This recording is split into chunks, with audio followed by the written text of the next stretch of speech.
तो श्यामलाल जी जो विधायक है भारतीय जनता पार्टी की तरफ से पुराने रंग में दिखे, बड़ी देर बाद वो रंग दिखा कि यहाँ पर जनता की आवाज को मजबूत करते हुए नजर आए। लेकिन ऐसा क्या था जो वॉकआउट कर दिया? क्योंकि बजट सेशन चल रहा है और एनसी की सरकार जो है वो कह रही है लोगों की बेहतरी के लिए हम सब कुछ कर रहे हैं। सर, ये वॉकआउट जो आपने किया डेली वेजेस को लेकर किया, तो डेली वेजेस का वो कह रहे हम करेंगे, 5 साल की अभी सरकार है। देखिए, आप बड़े सुलझे हुए पत्रकार हैं। मुझे ये बताइए कि ये जो डॉक्यूमेंट उन्होंने लाया, ये रोड मैप होता है सरकार का, और ये पहला बजट था उनका, उसमें कहीं मेंशन है उनका? और जब आपने उनकी कथनी और करनी में फर्क है, उनकी कमिटमेंट है कि 180 दिन में एम्प्लॉयमेंट के जितने भी इशू हैं उसके लिए एक पॉलिसी फ्रेम होगी और इसको एड्रेस किया जाएगा। और नॉन सीरियसनेस अगर सरकार की देखी जाए, और लीडर ऑफ द हाउस और जम्मू कश्मीर के चीफ मिनिस्टर साहब ये कह रहे हैं कि हमारे पास आंकड़ा नहीं है। भाई, उनके पास नहीं है तो मैं देता हूं। वो तब हमारे चीफ मिनिस्टर थे, मैं मंत्री था, और हमारे ऑनरेबल स्पीकर जो थे, वो जो कमेटी सब कमेटी बनी थी इनको रेगुलाइज करने के लिए। बिल्कुल बिल्कुल, वो सरकार मतलब कि सरकार का टेन्योर पूरे होने से पहले ही तो सब कुछ हो गया था, फाइल वो सारा कुछ हो गया था। उस समय आंकड़े कहाँ चले गए? आंकड़े ये कहते हैं कि हमारे आंकड़े जो हैं वो कहीं चले गए, फ्लड में बह गए। जब करने की इच्छा नहीं हो तो मुझे लगता है कि वो इच्छा शक्ति जगानी पड़ेगी इनको। आंकड़े भी हैं, ऑनलाइन भी हुए हैं, लेकिन करना नहीं है। देखिए श्यामलाल जी, इन्होंने तो पहले कह दिया था, आपको याद है कि बजट शुरू होने से पहले भी उन्होंने बेबसी दिखा दी थी मेरे ख्याल में कि सारे वादे पूरे नहीं हो सकते, और मैंडेट मुझे 5 साल का मिला है। तो आपको लगता है कि ये वादा भी उसमें एक था कि हाँ 5 साल तक चलना है? तो पहली इसमें कैबिनेट, पहली इसमें बजट में ये बहाने नहीं चलते। अब वो सरकार में है तो सरकार को अपना काम और अपनी जो उनकी जिम्मेवारी है वो शिरक या ट्रांसफर नहीं करनी चाहिए। ये तो इलेक्शन से पहले भी पता था कि अख्तियारात कितने होंगे, और जो हमारा एक्ट है उसमें कितने अख्तियार होंगे। तो फिर आप लोगों ने कमिटमेंट क्यों की?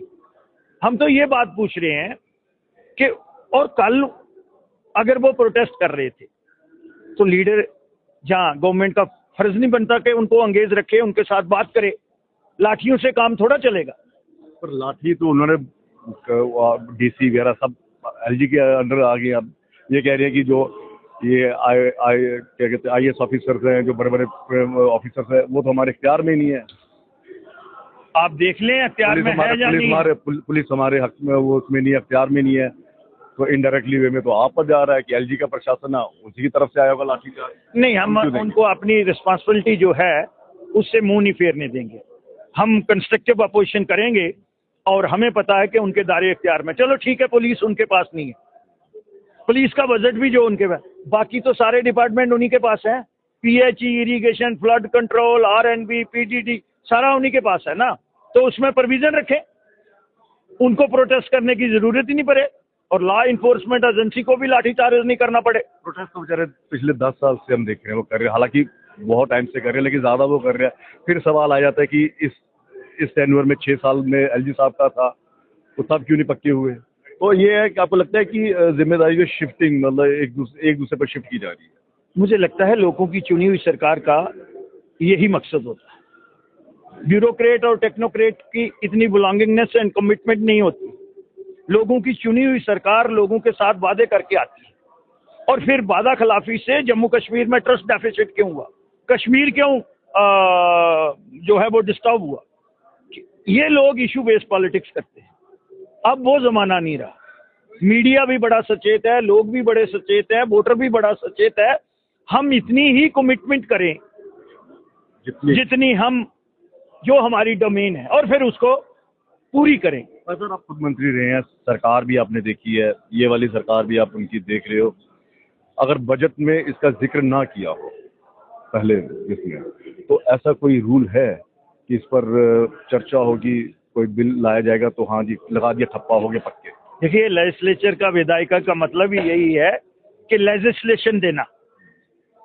कोई भी बात जो है एज ए फाइनेंस मिनिस्टर या एज ए चीफ मिनिस्टर वो यहाँ कमिट कर दें, आज ही बोल दें अपने संबोधन में कि हम उनको रेगुलाइज करते हैं।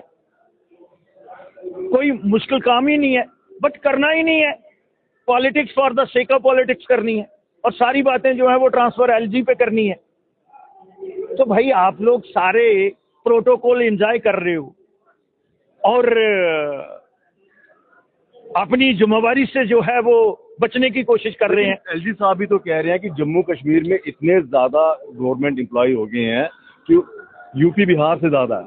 यूपी बिहार की जनसंख्या यहाँ से ज्यादा है, लेकिन उतने गवर्नमेंट एम्प्लॉय उनके नहीं है जितने यहाँ पे, इसलिए मैं कर नहीं सकता इनको। मैं एडमिट करता हूँ ज्यादा है, बट ये यूपी बिहार नहीं है, ये जम्मू कश्मीर स्टेट है।